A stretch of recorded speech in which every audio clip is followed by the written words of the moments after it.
Hi, I'm Mahina. I'm here with BoyToysHD.com. I'm here to interview Christopher Baroni Bird on the GM's ENV. So, how you I'm doing? fine, thank you. Awesome. Now, you did mention this vehicle drives 25 miles per hour. Yeah, this vehicle has a top speed of about 25 miles an hour. There's no real reason why it couldn't go faster, but we just designed this to travel at those speeds because that was all that we needed for demonstrating the concept. We really wanted to demonstrate the idea that there is a better way that we can move around in cities than today, where you see so much traffic congestion, where the cars are having difficulty finding parking because of the size and the limited parking space, and where you're seeing accidents with pedestrians and cyclists and so forth. So we thought that a vehicle that's really small, lightweight, very intelligent, connected, just like computers are, electric, so it's very clean, is a much better solution for actually driving around the city. It's not designed to go highway speeds and long distances. That's what a car does really well. But the car is really not the best solution for driving around inside the city itself. It's way over-engineered. It's a lot bigger and heavier than it needs to be just for driving around Manhattan, for example. Yeah, of course. I totally understand that. I drive a huge GM Sierra, and it's quite difficult driving around LA. A lot of people in places like Manhattan choose not to own a vehicle, or at least not to use a vehicle, because it's not practical to move around. The traffic congestion is such a problem, and it's difficult finding parking, and it's expensive finding parking. So we felt that if we don't solve this problem, then a lot of big cities in places like India and China that are growing very quickly may not choose to own a car in the future, and that's a problem for our business. So we're in the business of providing mobility, and we think you can preserve personal mobility like in a car, but without all of the disadvantages of the car when driving in an urban area.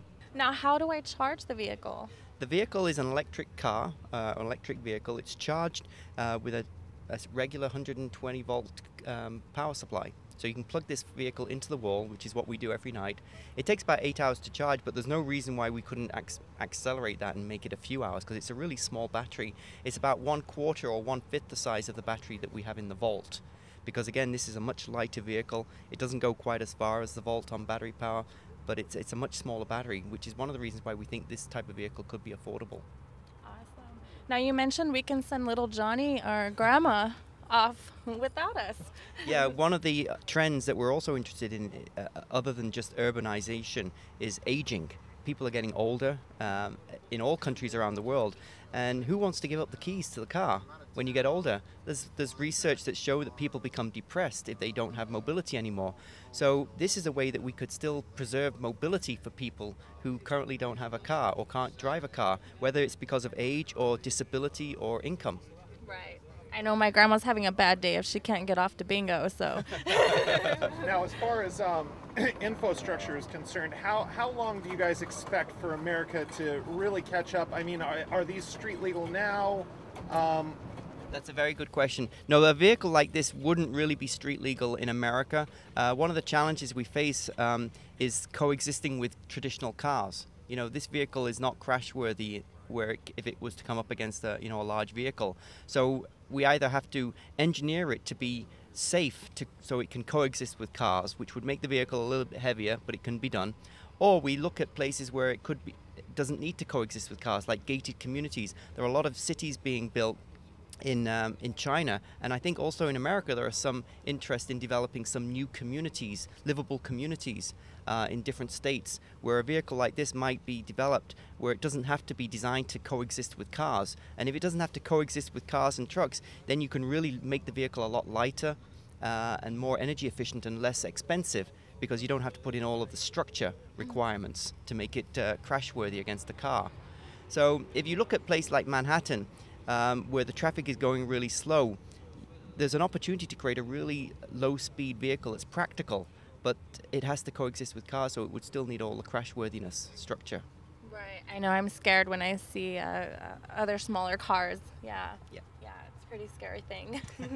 So this is really about a vision. We showed this vision of these vehicles operating as a system for the 2030 vision. So 20 years into the future, we think that it could be realized sooner than that if we get the cooperation of a city or a community. And it could be, it could be a Disney World, or it could be a tourist resort, it could be a college campus, it could be a military base. a national park. There are lots of testbed sites that you think about it where you don't need a fully functional SUV just to serve the purposes of moving around. So we're not limiting ourselves or our thinking just to existing cities where it's going to be difficult to introduce these.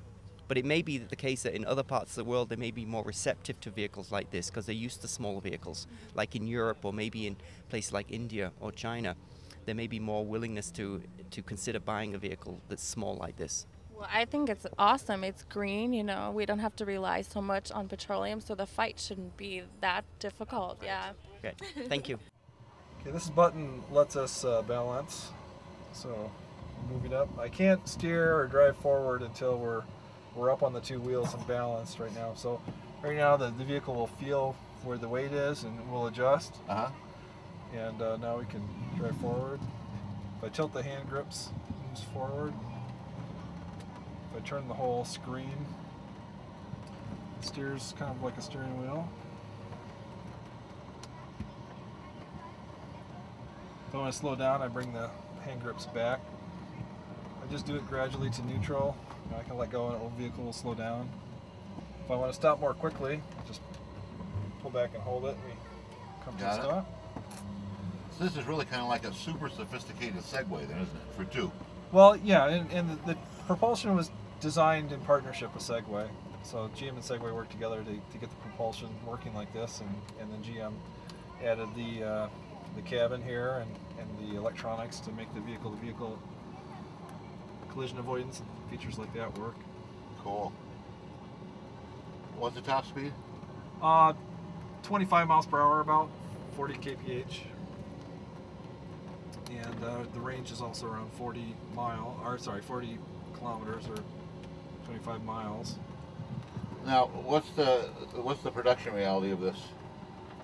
Well, these were showcased in the Shanghai World Expo, trying to show a day in the life of the year 2030. So 20 years from now, they think something like this might be viable in the marketplace. Some of the features are likely to start appearing on cars much before that, I think. Well, I've ridden a tuk-tuk in Bangkok, and this would definitely be an improvement over that. Right, and yeah, I was helping with the show in Shanghai, and you see families on scooters, and they're open to the rain and the elements, and not very safe. So something like this would be a step up in terms of comfort and safety. This has been BoyToysHD.com.